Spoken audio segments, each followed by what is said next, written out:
Welcome everyone, this is AndresRestart, and today I would like to have a nice, quick, simple little discussion on how Legends Z-A could save one of the biggest multimedia franchises ever. And that's obviously Pokemon. That's what I'm referring to. I think Pokemon Legends Z-A is really good news for the future of the series. And I thought it would be kind of fun to dive a little bit further into today, especially considering some going-ons that have been happening lately about this idea that Legends Z-A has barely started development, which, by the way, is almost certainly not true. But before going further, let me point out that we are aiming for a goal of 40,000 subscribers, so if you do enjoy my content, please subscribe and hit that notification bell. So in reference to this discussion that's been going on about Legends Z-A barely starting development, the root of all this comes from a known leaker as the Riddler. In this Twitter thread from a couple weeks ago, there was a conversation that took place where Phoenix said this to the Riddler: "Ku, if you know, will all Megas be in the game? I hope they don't do Mega Dexit." Ku responds, who's also the Riddler, "The game basically got nothing done by far." Then Mari responds, "Isn't work started by 1 year? If game got nothing done by far, it'll have less than the usual 3 years of development." The Riddler then asks rhetorically, where is the game footage? And so people took this to mean that the Riddler's saying that the game is very early into development. But there's this other part of the thread where Sinister Arrow asks, "You previously mentioned there's not much information available this year. When should we expect some riddles or info?" And the Riddler responds, "It depends. Party always starts in the summer each year." So my takeaway from this is that the Riddler is indicating that they currently don't have that much information on the game, so they can't provide riddles or leaks on it right now because it's still too early into development. And many people took this to mean, oh, so the game has barely started development. And while the Riddler may have somewhat indicated this, it is a very relative term still. What does early into development really mean?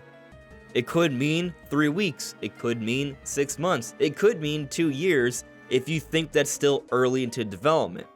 Now, perhaps it could be a little misleading, but let's also point out there's a bit of a language barrier, you could argue.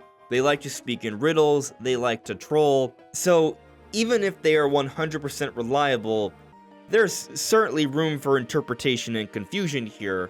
But then also, people have been calling into question the credibility of the Riddler as of late, especially after having teased Generation 5 something related for a while, and when the Pokemon Presents came around and we didn't get anything like that, well, people are really doubting the Riddler now, despite their longer history of hinting at Pokemon things over the years. But the fact of the matter is, I don't think they would have announced Pokemon Legends Z-A if it had just barely started development. Typically, Pokemon games take about 3 years to make. Legends Arceus came out January of 2022. We're now in March of 2024. There were some free DLC updates, but by this point I think it's reasonable to say the game's likely been in the works for about 2 years. And if the game were to come out early next year, then we would be looking at about a 3-year development cycle, which is kind of par for the course for Game Freak games.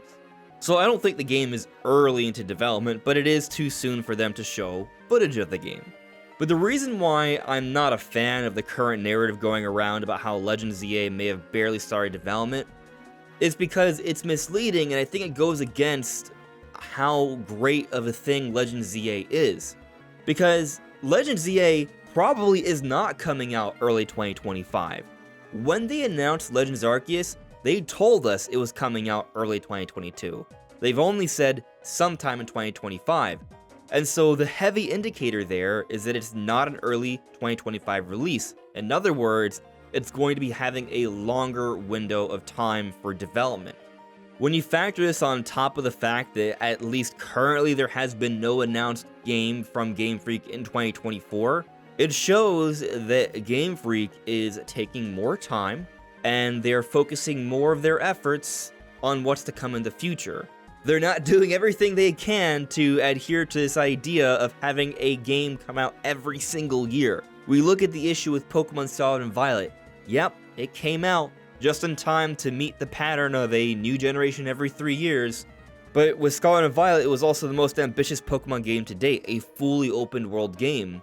And while there are some great things about it, it's also a complete buggy, glitchy mess with frame rate issues all around, and also a serious lack of depth in the towns. Scarlet and Violet could have been so much more. And them rushing the game, making sure it would be out in 3 short years, didn't do it well. And this is a talking point that has been prevalent in the Pokemon community for quite a while already.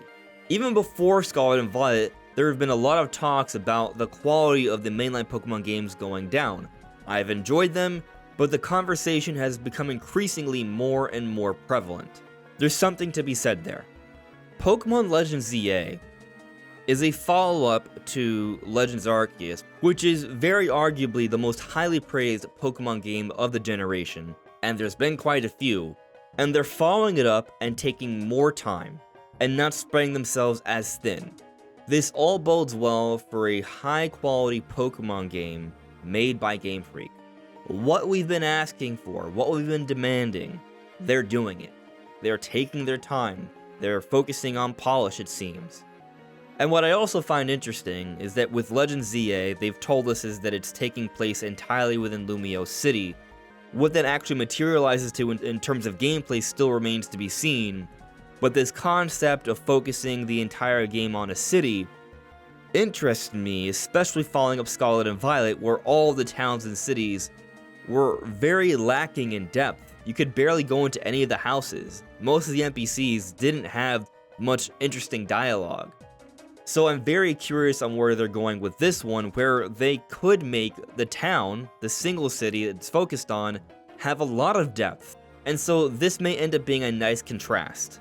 I think Legends Z-A is a good thing for a series, and I even think this bodes really well for us waiting a bit longer for the next generation of Pokemon, as opposed to having to wait for these 3-year gaps between generations. Maybe we're looking at 4 now. Because if Legends Z-A is coming out past early 2025, in other words, maybe mid-2025, if not later, I think that does strongly suggest that they're not going to immediately follow up the next generation just a few short months later for holiday 2025, and instead wait for some time in 2026, perhaps holiday 2026, which would be a 4-year gap. Which means more time in the oven for future mainline Pokemon games, and I think that's a very, very good thing. Can Game Freak and Pokemon Company still find ways to give us consistent Pokemon content while still taking time with these bigger projects? Absolutely. There is such a thing as spin-offs, as we already get, and they can outsource other smaller projects. But when the bigger projects arrive, they're looking to be a better time than some of the prior entries. But what do you all think? Let me know in the comments below.